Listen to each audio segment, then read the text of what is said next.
Hi, good afternoon, everybody. My name is Didier. I am a member of the IMMF, the International Music Manager Forum. I'm the treasurer of the IMMF. The International Music Manager Forum is an artist managers organizations with about 22 national organizations throughout the world, representing in excess of 30 countries. I am the president of the French organization, artist managers organization called AMA, and we're very pleased to see you this afternoon. I'm immediately going to ask my dear friends here, both Emily and Ron, to introduce themselves quickly, and then we're going to go to the subject. Emily. My name is Emily White. I run a management and consulting firm called White Smith Entertainment, and we are based in New York and Los Angeles. I'm Ron Stone, and I'm president and founder of Gold Mountain Entertainment. We have offices in 4 cities in America, and we've been a management business for 40 years. And if you go on Google and look up Gold Mountain, Ron Stone, Gold Mountain, you'll be more impressed than I will be. Just to name a few, because he's too shy to mention, from Bob Dylan to Joni Mitchell, Neil Young, Beck, Nirvana, I mean small bands, just like, that's whom he used to manage in the past. Very quickly, we've all been witnessing major changes in our business, and we do believe today that the manager's role has deeply changed. And basically what we think is that basically the manager becomes a real entrepreneur, and that there is a transfer of risk, both entrepreneurial and financial, from major record companies or major labels onto the manager, who is now developing careers, breaking new acts. The question is there really a transfer of risk? How do you finance creation? How do you finance development strategy? A few numbers: how much money does it take to take an act to a market? What is the new business model for a manager? Is it a sustainable model? How many acts do you need to manage? What are the conditions to do so? What is the evolution or potential evolution of the manager and label relation? What about sharing the value on the internet? That's an issue that we have been focusing on for quite a few years. What about big data, smart data? Those are a few issues we would like to address this afternoon. We'd like to make this as interactive as possible. So please feel free, if you want to join into the conversation, just raise your hand. You have mics on the floor, and you will be welcome, rather than having an exchange at the end.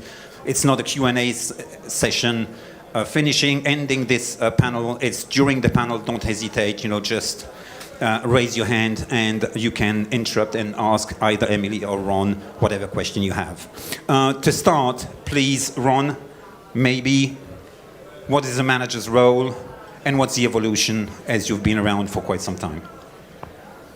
Well, as succinctly as possible, the manager is the CEO of the artist company.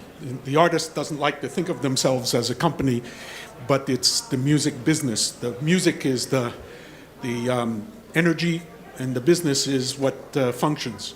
So as the CEO, just like any corporation, you have all the divisions of labor. You have manufacturing, distribution, marketing, promotion, sales, accounting, legal, quality control, across the whole spectrum. It's exactly the same as any company and any corporation, except you have a crazy person as the chairman of the board. And as a manager, you have to spend your day basically being the English to English translator.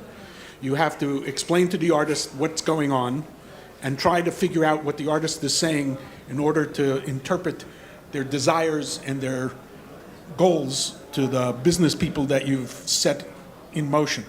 In the old days, prior to the internet, the record company played a central role because they were the financiers for the company. They put up all the money, and in exchange for that, they took all the money. So as things have progressed, in the old days, the record company would put up all the money and take 80 to 85% of the income. And now in today's marketplace, as the manager has become the entrepreneur and taken on the risk of the finances, that's flipped.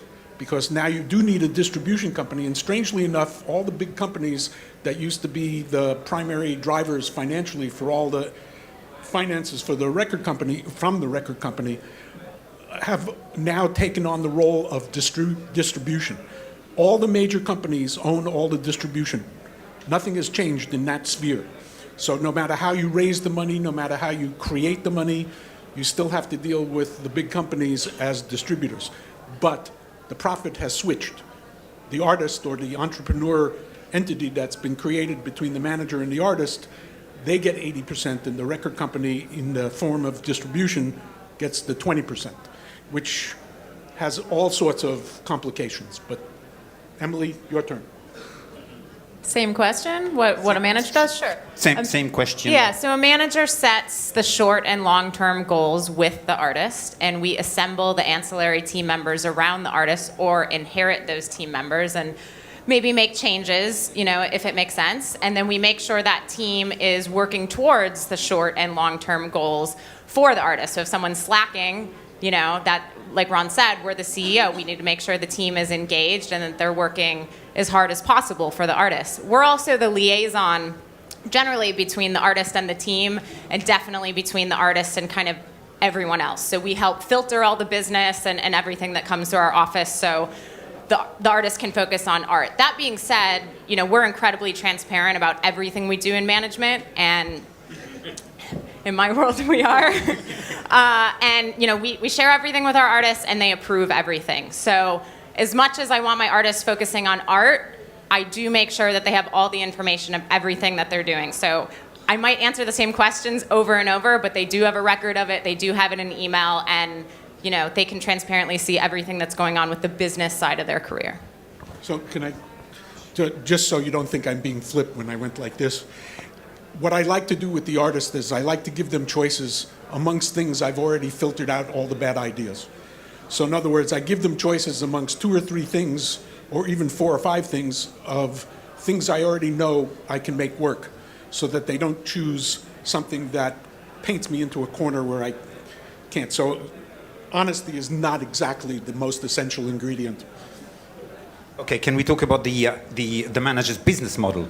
There was a time. I just want to comment on that real quick. I'm sorry. That's one of the most frustrating things about being a manager for me, is there's that reputation of not being honest or being sleazy or whatever. And I think that's something that has evolved, is an artist can log into their TuneCore account, or you're talking about CD Baby before, and know exactly what's going on. So there are a lot of managers that are really doing right and really doing good things. And that's a tough thing for me when there's that kind of sleazy reputation. I think that has changed, because if you screw someone over in business, everyone's going to know. That's your reputation. And as we remove the smoke and mirrors and everything becomes much more transparent, I think it's very exciting. And that's a big reason why I love the modern music industry.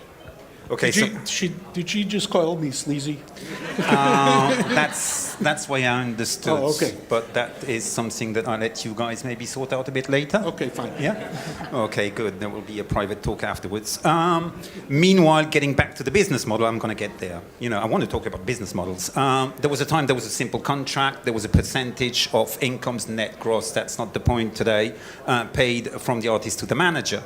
But now, tomorrow, if you're setting up companies, if you're setting up labels, if you're setting up publishing companies, touring, PR, social media, marketing and promotion companies, etc., for your artist, how do you get paid? I mean, because you have conflict of interest, do you become a shareholder? Do you become a business developer?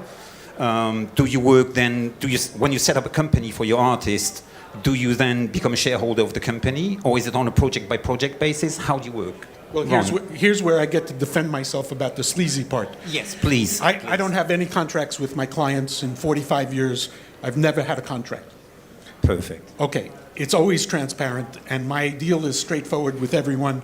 I make 15% of their income. Income, not gross. On the touring side, it's 15% of the gross, but on the record side, it's 15% of the net. So all the costs of the operation of the business come out off the top, and I share in the percentage of their gross, which is actually net. We also work on commission. That's something I'm really, really proud of because there's obviously plenty of roles in the industry where they get a fee at the first of every month. No matter what, the publicist is going to get paid, the radio promo person's going to get paid.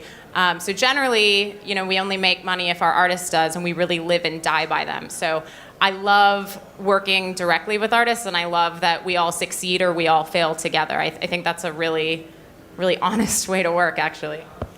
But aren't you facing conflicts of interest if you're running the label Right.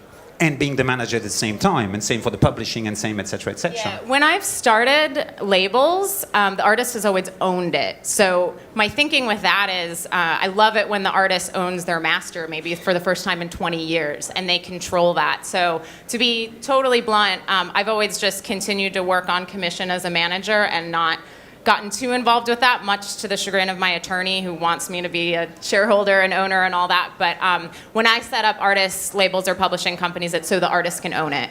Okay. Me as well. I get a commission on the earnings of the artist. I have no proprietary interest in the record company or the publishing or anything else, and this alleviates any illusion of conflict of interest. Okay, can we get, really down to earth and take an example, for example? We did have a conversation. I understand that you did recently for one of your acts. Yes. In fact... Can you talk about... Absolutely. It's Johnny Mitchell, basically, okay? No. I want to talk about... about that's Johnny? the one I want to talk about. Okay. Yeah, about Johnny Mitchell, for example. So she's not signed to any major record company anymore?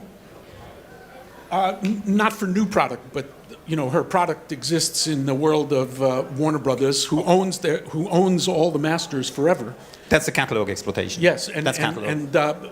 That's a situation by virtue of the new circumstances we can avoid going forward with artists, because the object here is, at the end of the day, we want the artists to own their own art, and you make a distribution deal for a limited amount of time, and the artist owns its own art. And I will tell you that the proprietary interest, the ownership, is a kind of meaningless accoutrement of the deal, because the truth is everything's available on the internet. So ownership, all the fun is out of ownership. So. With regard to kind of labels and artist-run labels and things like that, I want to highlight someone on our roster named Fox Stevenson, who's an EDM and dance artist from the UK.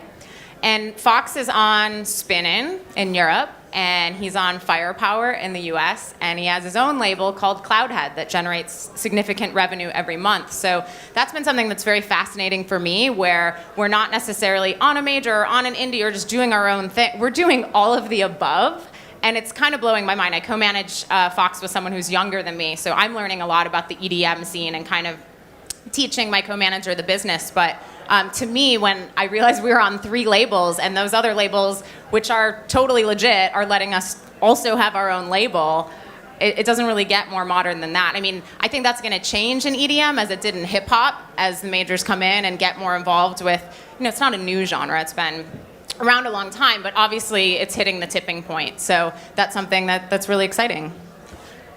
Can you get back to Johnny Mitchell and to the new album? I was going to use Ricky Lee Jones as an example. So Ricky Lee Jones has been an artist for, since the 70s. She had a big hit, Chucky's in Love, probably before everyone here was born. But we just put out a new record, which comes out the 23rd of June. And this particular business model is exactly how we did this record. We used crowdfunding through Pledge. We raised over 6 figures. We then made a distribution deal with an independent distributor in Nashville, Tennessee, called 30 Tigers. Yeah, excellent. And the record comes out. We raised over $250,000. We made the record. We have a budget. Basically, the manufacturing, distribution, the manufacturing with the exclusion of distribution, all the finances are on us. In the marketplace, she could not get a deal with any record company for more than $75,000. The life expectancy of that record would be 3 months, after which time the record company would move on to other projects. So as an artist who owns her own label, we take this budget and we push it out over a 6, 9, or 12-month time period. We're doing business in 80 countries. We have enough money based on pre-sales. And here's the best part. The best part is that because of the crowdsource funding, we don't actually have to pay that money back. Basically, we have to deliver them finished product. They basically pre-bought the record. 8 months before the record was made, people bought the record and said, here's the money, please send me the record when you're done. And you know who they are. And we have their addresses, yes. We have their email addresses. And in point of fact, I'm using them for record promotion, where I send them emails and say, the record's on this particular radio station in your market. If you want your CD, you should be calling them. And then we'll send Really them glamorous life managers lead. And in point of fact, we are going to ship enough product internationally and domestically to pay off all the debt. And the day after the record is released, we'll be in profit. And the object here is to recycle that profit and keep the process going for 6, 9, 12 months, however long it takes to get to what we consider critical mass. And I tell everyone in my company that the music business has lost a decimal point. What used to be 1 million is now 100,000. What used to be 100,000 is now 10,000. So the threshold for success for an artist, what would you call her, legendary artist or heritage artist, is around 50,000 units. We're going to ship that money. And that means we'll be in profit in July, and we'll be able to recycle that money as it comes in to prolong the project for as long as possible.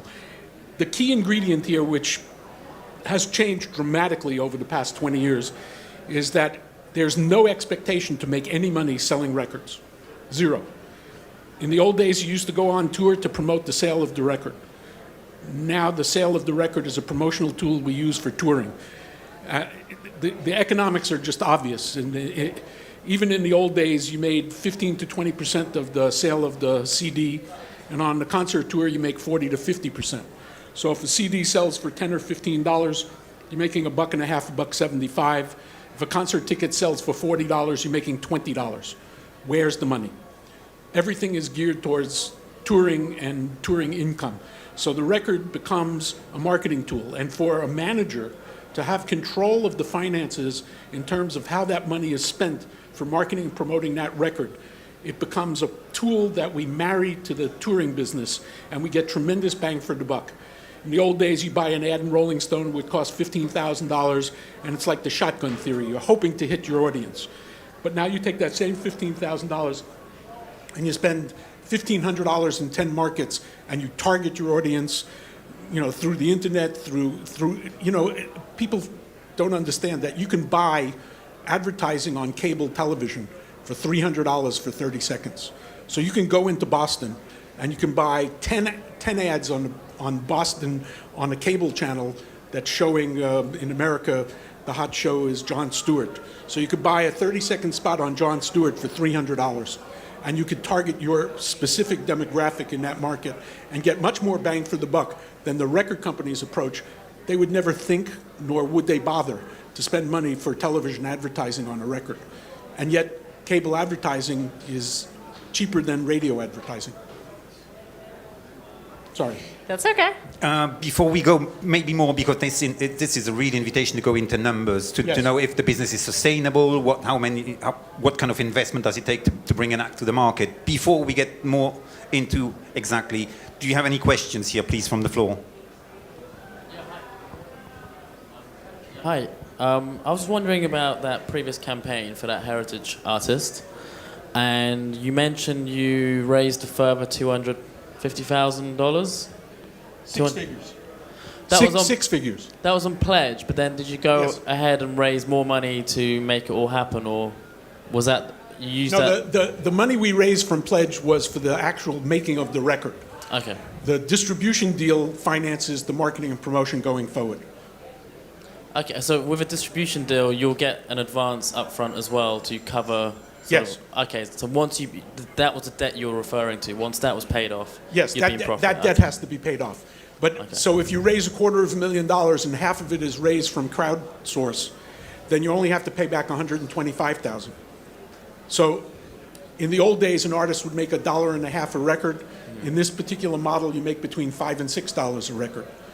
So all you have to do is figure out how many records at $5 a piece you have to sell to pay off the distribution deal, and it comes out to about 12,000. Check my math, anyone? It's less than 60,000. And Ricky owns the 55,000. record. And she owns the Yeah. record. I will tell you that the ownership is a mixed blessing. Because, for example, we got a reorder for vinyl, which, by the way, we love vinyl for two reasons. One, vinyl are hardcore fans, and two, they're called final. Vinyl, final. When somebody buys, when a vendor buys the vinyl, that's a sale that's can't come back. CDs are on 30, 60, and 90 days. Vinyl, they buy them, you get paid. So we love vinyl. Absolutely. And I was just going to ask as well one other question, if you don't mind. How small a team do you think you would need, or the smallest team you can build to run a campaign like the one you mentioned, like where you're dealing with that many different countries, that many different organizations, etc.? Okay, here again is why having control of the apparatus of the record company is vital. Record companies have people on salaries. They do 20 projects. They don't necessarily love the project you have, but you can hire off-the-shelf people, the publicist, the marketing person, the radio promotion guy, for 3 to 6 month tenures. You pay them a fee, and they have to be dedicated to that project, otherwise they're not taking it on, and they have to deliver on that project, otherwise they don't exist beyond the original arrangement of 3 to 6 months. So you end up with a team of people basically that are actually focused on your particular project for as long as it's in the marketplace. And my core team is 4 people. Okay. All right.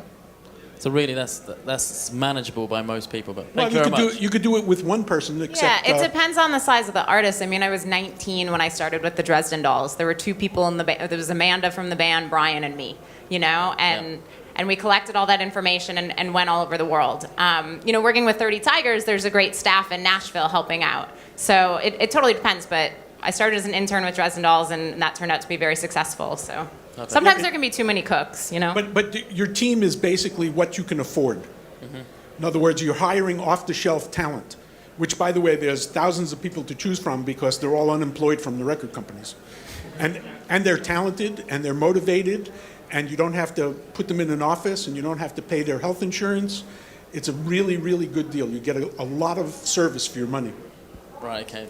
Brilliant. Thank you. A few questions over here.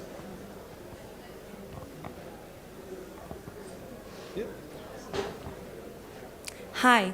Going back to the business model question, if I understood correctly, so your answer was that the commission model is still the one that you're using, or Yes. are there? That's it. I mean, I consult from time to time, but generally that's on companies. So as far as artist management goes, yeah, we take 15%. Okay. And I sometimes I'll take a client on that doesn't earn enough money to justify taking 15%, because 15% of nothing Yeah. is nothing. Yeah. So if I take on that kind of client, I charge them a monthly fee until such point as they're earning enough money, and then we switch to that percentage model, and then I deduct the fee I took. I think what we do with new artists on that is we commission on day one, $1, no matter what. So even if it's $100, that's lunch for the interns or whatever, that's $15. And you'd be amazed if you're supporting at the club level and it's $250, $500 a night, how much that adds up. I don't hear this often because luckily I have a great relationship with our artists, but the argument might be, oh, well, we're not making any money. And it's like, well, then don't have a manager, because we're putting all that time in. So that's kind of what we do with the artists early on. And that's also helped to set the tone and the precedent. I mean, when I was younger, there were a few bands I didn't commission on in the early days. And then once we built them up and they were making money and we would invoice for commissions, it was, oh, Emily's all about money. So whenever I set that tone of commissioning on day one, $1, they really understand that it's a professional relationship. And also, like, I see this in younger managers all the time. Like, they might think they're doing a favor for the band or whatever. The band doesn't know that. All you're teaching them is that that's how it is. Yeah. So I think if you are going to do something like that, make sure the artist knows, because otherwise you might build up that resentment, and that's no good for anyone. All right, thank you. Then again, there can be other business models. You can become a partner in a label, in a publishing company, or in a touring structure, okay? And you can be a business partner. So there's no conflict of interest in running the company, getting paid to run the company, and be the manager at the same time. Okay, so we have a kind of a very broad approach of what management is. Some managers are not making any money from management, but they make money from touring, from publishing, from being a label, basically. So there are different models, and I mean, you can be very creative. It can be per company, you can set up a company, but you can also make a split per project. Because if you make a split per company, you will have how do you end the contract? Okay, which is a good question, okay? Because the company, you're in there for a long time, okay? A way to protect your artist and for yourself to find a way out could be per project, okay? So you have different ways of managing artists today, not only on commission. But that leads to the conflict of interest. Because if you're making money in one particular area and not in another, that's where you're going to focus. Even if you're consciously trying to be fair, you're going to definitely put the time and energy into the area where you're making the money. So to avoid that conflict of interest, having that percentage eliminates that thinking. I mean, you know, subconsciously, your tendency in a company where you have 5 or 6 clients is to put the time and energy into the one that's making the money. But you're hiring people and you're paying people doing a job to help running a label or a publishing company, and you might not get the return on this particular job if you're only on a percentage. I mean, so it is debatable. It's a conundrum. And it is open to discussion. I think there was another question from the floor. Good afternoon. I was having a conversation a few weeks ago with a guy who works at a big data company, and we were having a conversation. A big data company? Yeah. They do a lot of music, data analysis, what have you.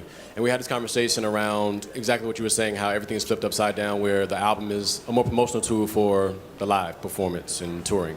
And the question arose that is it really possible for a small or medium-sized artist to really make a living off of primarily touring being the main stream of revenue? Because it can be a difficult thing. So I wanted to pose that question to you all. Sure. A revenue stream that hasn't been mentioned yet that's really important for us and often at that level is publishing. I mean, I personally tend to be drawn to strong songwriters, and because the publishing industry is so robust and is doing well, that's often my first call on a new band. Like, hey, we've started to land some syncs, we're getting radio, we're getting some traction, because I can count on my publishers to invest in a band more than a label. So a lot of my artists hate touring, you know, and we customize each plan around each artist. So I think you need to look at yourself and what your strengths are and ideally how you want to live your lifestyle. So it's not necessarily, oh, the record helps us, because with my artists owning their masters, when they land syncs, they get that money, you know? So there is money to be made on the master side for sure. It's not necessarily how it was back in the day, but there's a wide variety of revenue streams available to artists right now, which I love. Also, the business model that I'm talking about works best for an artist that has a brand name, right, that can raise enough money on the crowdsourcing, can make money on the road. My particular interest is also songwriting and publishing, but I try never to make a publishing deal that gives away any ownership to the publishing. I usually hire publishers based on a percentage basis from their side, 90-10, 85-15, 20-80.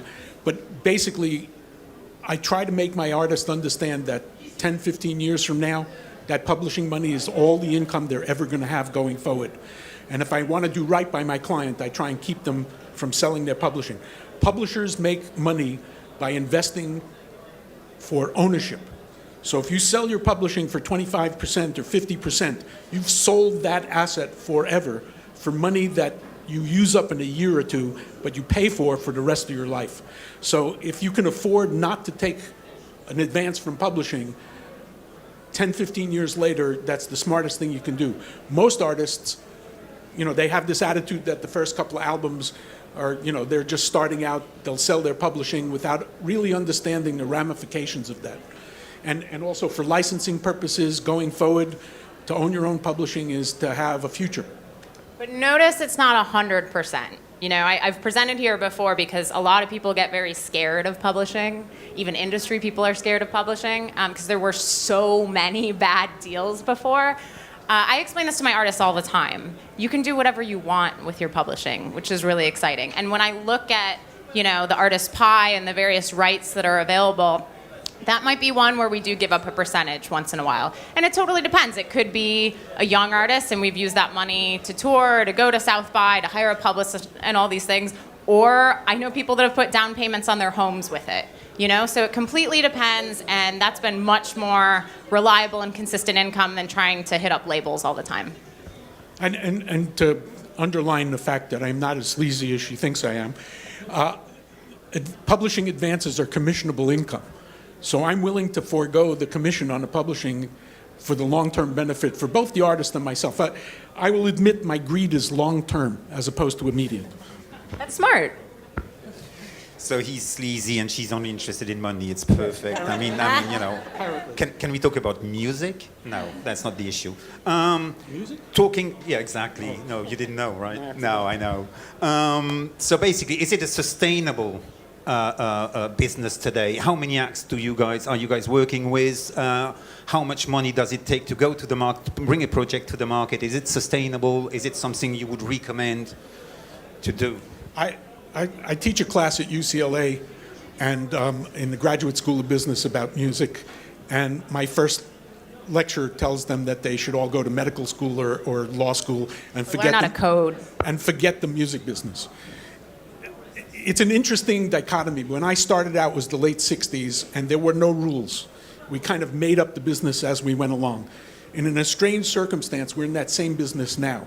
There really are no rules. If you can figure out a new path to the marketplace, you can create that path.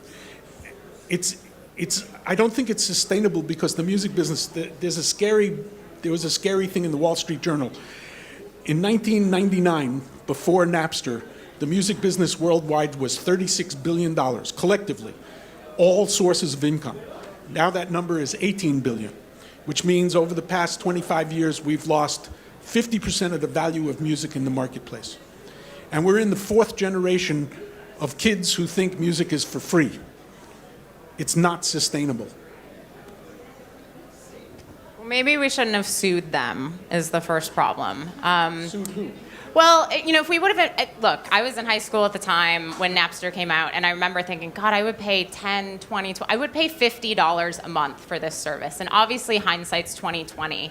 But I was super excited when Spotify finally came to the US market, you know, 10, 15 years after Napster, because had we embraced that technology, maybe fans or kids or whatever would value music a little bit more, you know? But that's a different panel and a different conversation.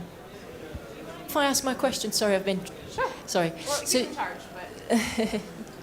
That's my fault. Right, no worries.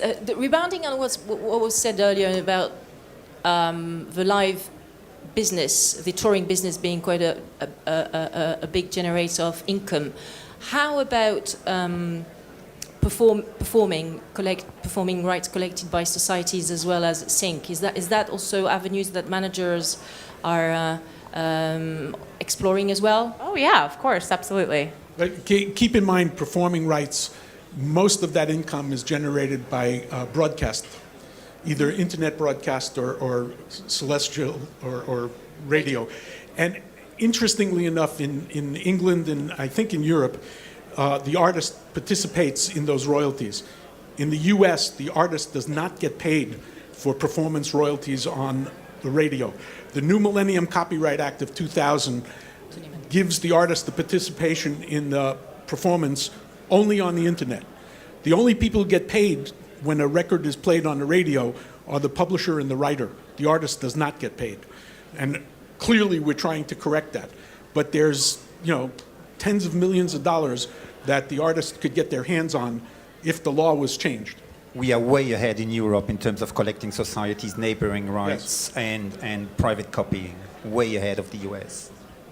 So to talk about management being sustainable, it might seem, well, it is a difficult thing. It might seem like it's a difficult thing, but the longer you do it, the more people you get to know, the more knowledge you bring in, the more artists you work with. And Although you need to be very mindful of your time, you know, and I feel the same way about publicists and pretty much and attorneys, definitely. Be very aware of not taking on too much. But yeah, personally, I'm only managing about 4 artists right now. I think there's about 12 on our roster, and that includes consulting as well as our comedy clients and our sports clients. So that's something I've done on purpose over the past few years to keep it very, very focused. But our revenue in our company has grown every year. And I see that because, again, we just continue to expand our network, our knowledge, and things like that. And I want to address when you talked about how much money it takes to bring an artist to market. It depends on the artist, for sure. If we're talking about trying to enter the pop world, that's one thing. But it can be zero. Like you can record on your own, you can distribute on your own, you can start building up fans on social media, you can collect email addresses. That's often how I start with new bands. I'm one of the cheapest managers you'll meet because I don't want my bands to go into debt immediately. So with all the tools and resources available, we would be nuts not to use all that information. How long does it take to go from zero to making money? About a year. I've been lucky enough to have a track record to get artists to, this might be pennies to you, but grossing about $100,000 in a year is usually the goal. And we build that up with direct-to-fan sales, with sync, with performing rights, with publishing, with all these revenue streams. That's generally what we look for. Now, the music has to be great, of course. The artist has to not be an asshole, and communicate with their fans and work well with us.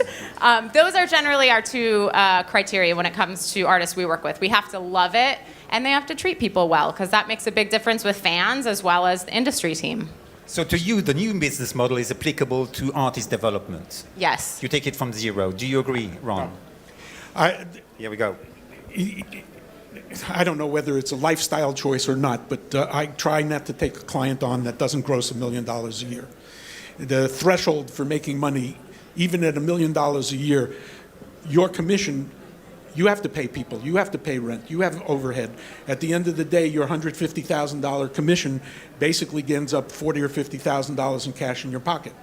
Maybe I can do 5 or 6 clients a year, and we're now working twice as hard to make half as much money. So my attraction is to brand name artists, somebody who I can manage from the middle position to the higher position. I think what you're doing is the hardest part of the business. To start on a blank canvas and paint is just amazing. We've also started on a blank canvas with Eric Burden, though, who had no internet presence and is obviously a huge legend. So but he's a brand name. For sure, and who is missing revenue streams and missing fans on the internet. But he would be attractive to me as a client for that brand name, because it's not that hard to reinvent a quality artist that has a brand name. My point is there's a lot of work to do, no matter the age or the size. Or Yes, but if you're starting with somebody who has a brand name, you're starting with an audience that you can reach. Even when you're starting with a brand name, though, this is something that's applicable to a lot of the artists in the audience. I do the same things when classic rock artists ask us to consult as a 20-year-old. It's collecting those email addresses. It's knowing who the fans are. It's engaging. It's maybe helping that classic rock artist get on a Coachella or a Bumbershoot to start to spread the word to a new generation. So a lot of the tactics are actually very similar. I think you're agreeing with me. I'm agreeing that we didn't have to spend any money to help spread the word on Eric Burden, And nor have we had to on Fox Stevenson. And it won't take a year. Well, it's because a certain set of people know who he is already. My point. People knew who he was before. I think we That's have a few, my point. I think we have a few questions from the floor, please. Thank you very much. Provided that the publishing is one of the major sources of profit today, and along with the touring and sales, I have a question as an artist and producer. What are the common and maybe the recommended models of the artist to publisher relationships, and what models do you insist on in favor of your artists? Like, is it content-based when the publisher owns the content, or is it artist-based? when the publisher invests in the artist as a brand for the as a creator of this material? It just depends. Every deal is going to be different. So I've definitely reworked deals where it says you have to be on a major label, to get this advance or whatever. And a lot of those are deals I inherited. And I've reworked that where, okay, that's not realistic. The artist wants to start their own label. They want a little bit more control. So maybe the compromise is it has to be with a major distributor. We also do a lot of admin deals where artists own their rights and control their publishing. So it depends on what the artist want, what the songwriter wants, and what else they need to help achieve their goals. It really just depends artist to artist. But as a rule of thumb, if you can make an admin deal and do not give up ownership for a specific amount of time, even if you have to pay a premium for covers and licenses, that's the better move. You'll get less money up front, but you'll make much more money in the long term.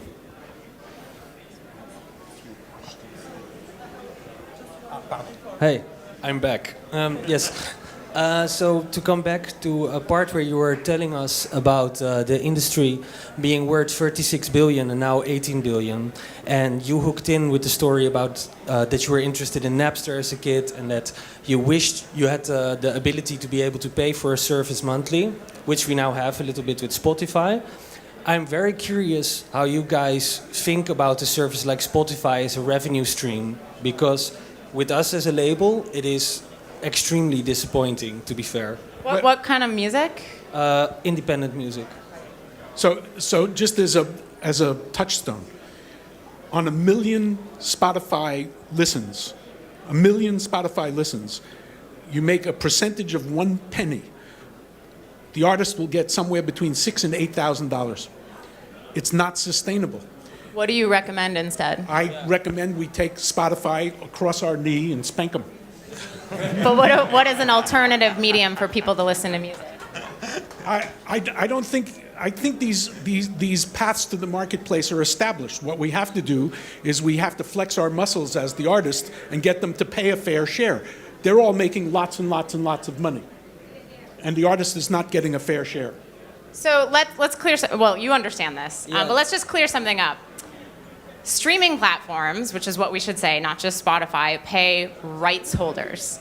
So, again, with Fox Stevenson, I mean, he has a lot of streams, but he's making money every month on Spotify, on streaming platforms, and not just on his own label, but on labels across the board. So, again, had we monetized this years ago, we'd be in a way different position. Now we've monetized it. We need to get more users on board. That's the other thing. And instead of getting 0.001, we need to get 1 penny.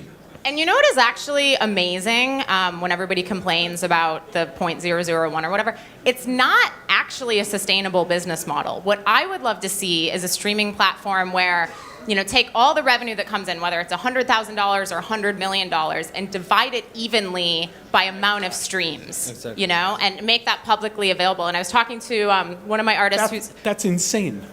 Why should Beyonce pay for everybody else's income? Before you interrupted, I was just going to answer that. So I manage an artist who's in Wilco, a very big band, and he also has a project called The Autumn Defense. He's well aware that Wilco is going to make more money than his side project, but no one can complain if it's fair and equal. So that's something that I think is very important. that. Yeah, you can. No, look, when you buy a ticket to a concert, you don't take the money and divide it up amongst everybody who's performing and people who are playing a 300-seat club and somebody who's playing a 100,000-seat venue. It's just insane. So what do you recommend? I recommend that Spotify and all the streaming audio delivering systems pay a royalty of 1 penny. 1 penny. How is that sustainable, though? Because based You know on the what that revenue 1 penny that's coming. generates? That 1 penny would generate $6 billion a year in income.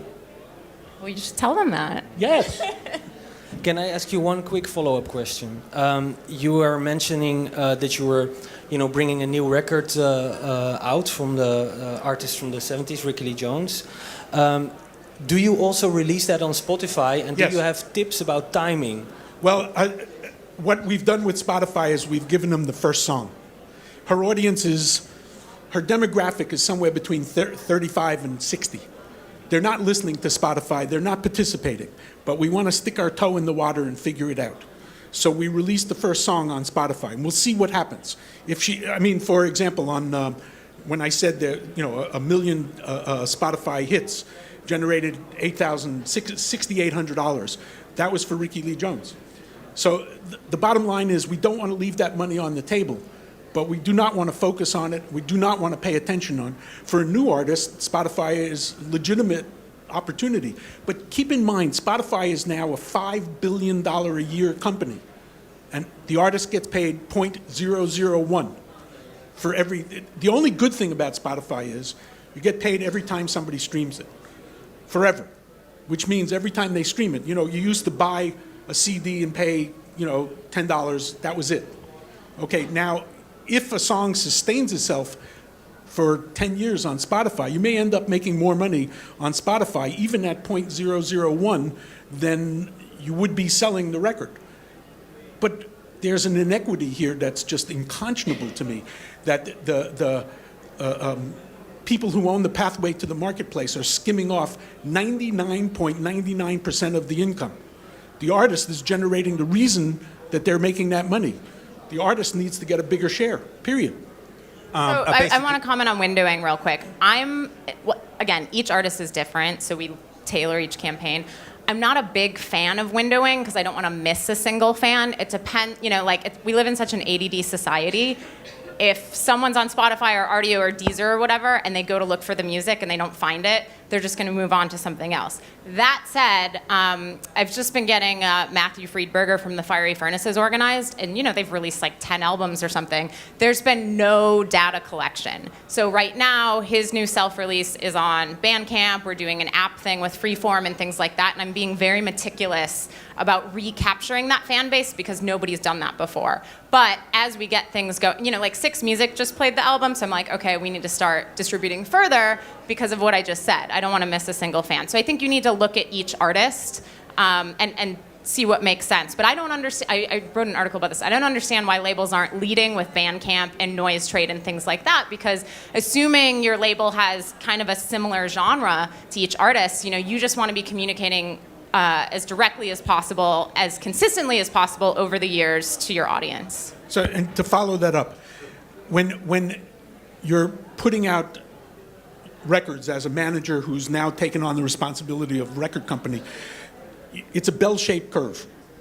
You have audience very young, you have audience very old, but there's a centerpiece of where you think your demographic is.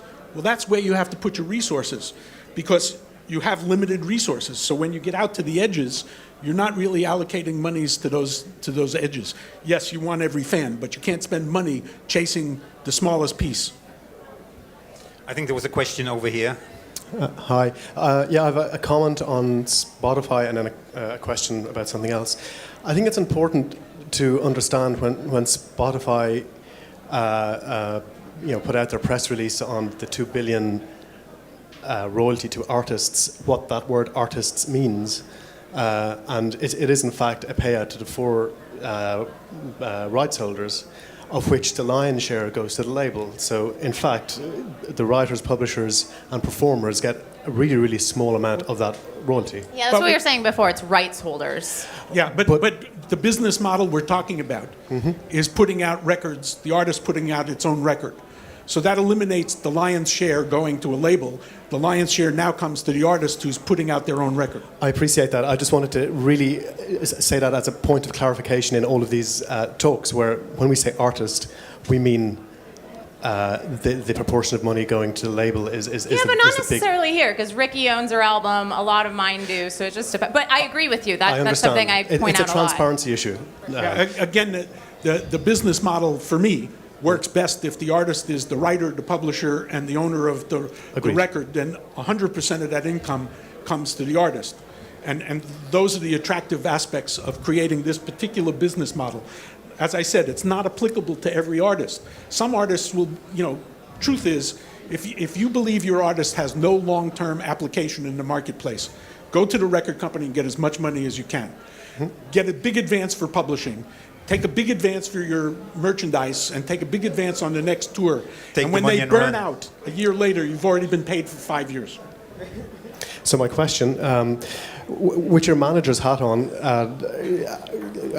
producers these days are negotiating a percentage on publishers' share in lieu of the disappearance of the point system that they used to have.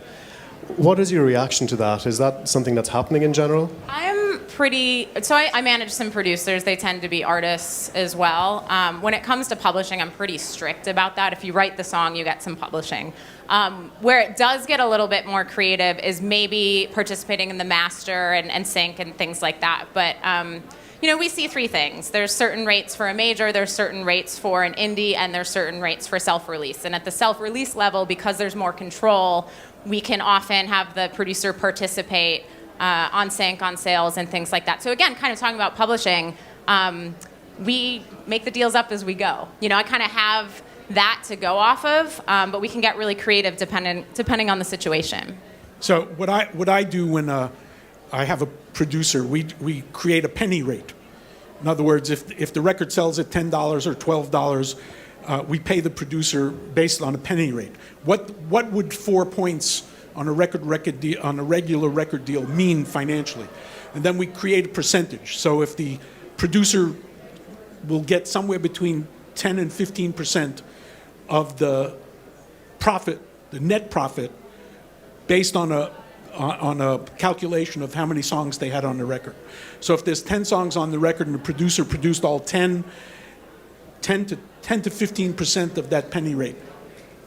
It's a good rule of thumb. It comes out about somewhere between 3 and 4% if you calculated it based on a traditional record deal. So, when you take an artist on board from the very beginning, when you take an artist on board from the very beginning of their career, and they're obviously not making any revenue, and you say it takes about a year to create that revenue to keep it going. Obviously, you fully believe in the artist because you want to take them on board. That's why you take them on board. Is there a time period where you realise like people aren't biting, they're not taking the music, and it's not going anywhere? Like it's a risk that it's going to happen. When do you let that artist go, and when do you decide very to keep them? rarely have dropped an artist. I mean, honestly, the only time I did was when this tour was put together and a ton of work was put into it, and then a week before they just backed out for no reason, and I was kind of like, I can't really waste my time like that. But again, with so many like direct revenue streams now available to the artists, it's rare that they would be making no money. And if they aren't making any money, I'm probably not doing my job very well. So luckily, I haven't been in that situation. I will tell you, you're a far, far better manager if your artist is really talented. Yeah, well, yeah. Okay. Any more questions from the floor? Yes. So, Ron, you're obviously quite a skeptic of streaming services like Spotify. What do you think of the potential launch of an Apple streaming service and how it's going to affect your business in the future? Well, I'm rooting for the success of all streaming audio delivery systems. I want them all to work. I want them all to make money. The only complaint I have is they have to make a more equitable share of an arrangement with the artist. It clearly is the future. Most people, in the old days, you used to collect music. Now you basically use music. You used to go to somebody's house and look through their vinyl collection and you could tell their whole psychological makeup. Now you have to steal their phone.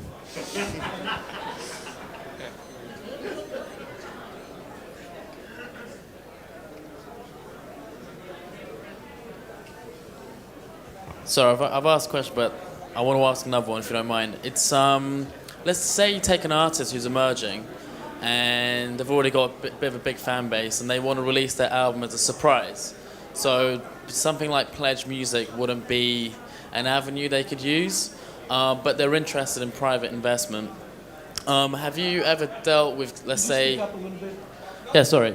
Have you ever dealt with getting artists private investment from, let's say, people in the technology sector who just want to get stuck into music or want to have like something fun to be involved with? So listen to what you just said. I mean, I don't want to generalize because there's obviously a lot of great people out there, and if they want to invest in music, that's a good thing. I have seen a lot of those instances, though, where they don't understand our business and don't understand how it works. So I do like working with partners that tend to understand music a little bit more, because you just said, oh, it's fun, you know, and all that. And it's like, he was talking about emailing fans to call in radio stations. This is grunt work, you know what I mean? Like, I'm very blunt when I interview people for our company. If you think this is about being cool and hanging out or whatever, like, that might be 5% of it, and that 5% I'm sick of, you know? So people that just want to invest in music to, like, have fun might not necessarily be the best partner. Also, anybody who invests money in a music project is stupid. And also they expect a return on their investment. So now you're dealing with a stupid person who wants to get paid. But how about, let's say, getting a brand to invest in an artist? I'm sorry. Getting a brand to invest in an artist, you know, if they don't get a return financially, they get a return in awareness, exposure. They only get a return if it's successful. Well, and they bitch and complain and moan if they're not. What they're getting is the credibility of being associated with an artist. So that might not necessarily have a monetary value, but that's a huge reason why a brand would want to align. And then on the artist side, those partnerships only work if it's genuine, if it's a product or service that the artist is absolutely into. If it's forced or it's fake, the audience and the fans are going to, you know, that's going to be a turnoff for everyone. She's correct. Authenticity is the key. But the truth of it is, brands like Microsoft or big companies, they are not interested in developing artists because there's no upside for them. What they want is they want artists that have tremendous fan appeal so that they could get value for their investment. And at that point, you don't need them. Question to Ron. Considering your career, considering the artists you've worked with, I would imagine it should be very simple for you to pick up your phone, call any president of any major record company and work directly with them. So why are you going into this 360-degree Well, this gets back to the conversation we had at lunch. That's what I want to share. I mean, it's indiscreet, but I want to share our lunch conversation together. Most of the people who are running record companies now have no business running record companies. They're either A&R guys who had a success, or they're accountants and lawyers. Their life expectancy at that record company is between a year and 2 years. Most of my clients, and I would hazard a guess, most of any manager's clients, you hope that you're going to have a relationship that's going to last more than that. So you're dealing with somebody who wants short-term return on their investment and is tremendously impatient. And because their jobs, you know, they get paid in the fourth quarter, their bonuses are based on the income of that company. 2 bad years, they're gone. Well, why would you want to spend your time and energy getting into business with somebody who has no expectation of longevity? Also, the record companies expecting their return on investment to be even more immediate than your own. They want a return on investment within 3 to 6 months. Most artists, even the best artists, even with all the accoutrement breaking in your direction, it's going to take a year or two. Emily, what are your relation to the labels? What's your position with they labels? They often come to us. And one reason why that happens is, as I was saying before, labels expect you to have a social footprint. They expect you to have fans. They may even expect you to have syncs. They're going to expect you to have things going on. So because that's not necessarily a partner I've cared about or necessarily felt like I had to rely on, we just do things on our own, and they come to us. And that allows us to do smarter deals, better deals, have the artists retain their rights. And but I also work with artists who tend to have their own studios or record on their own. So that helps a lot. You know, we have songs and albums and masters ready to go. But I do think, you know, traditionally the relationship between label and management might not be so great, and we have more in common than ever. You know, it's a small industry. We're all trying to spread music. We're all trying to, you know, do right by our artists hopefully. And there's more and more transparency on the label side as well. So they are our partners when we work with them, and it's not my job to beat them up. It's to be partners and get the artists as far as possible. But you agree that there's a transfer of risk. For sure, yeah, and it's, you know, the risk is more our time, I think. Yeah, there's plenty of managers that invest and things like that. When I've done that, again, it can kind of be that resentment, or maybe they think that's a normal thing to do. So really, to me, the biggest risk of a manager is our time. The time investment is huge. Yeah, and to the point about that we made about advertisers or companies coming to invest in the client, the record companies have the same kind of dynamic. They show up and they're interested because you've already eliminated a good portion of their risk. And at that moment, you have to decide whether you want the money or you want to keep control over your product and your client. And at that particular juncture, the decision is, do you think this artist is going to last? If you think the artist is not going to last, cash out, get the money, and make a run for it. If you think the artist is going to last, then making a record deal, there's no upside whatsoever. Okay, I think we are coming to the end of this panel conversation here. Maybe if there are a few more questions from the floor. No? Okay, thank you very much. Thank you, Emily White, and thank you, Ron Stone. Thank you.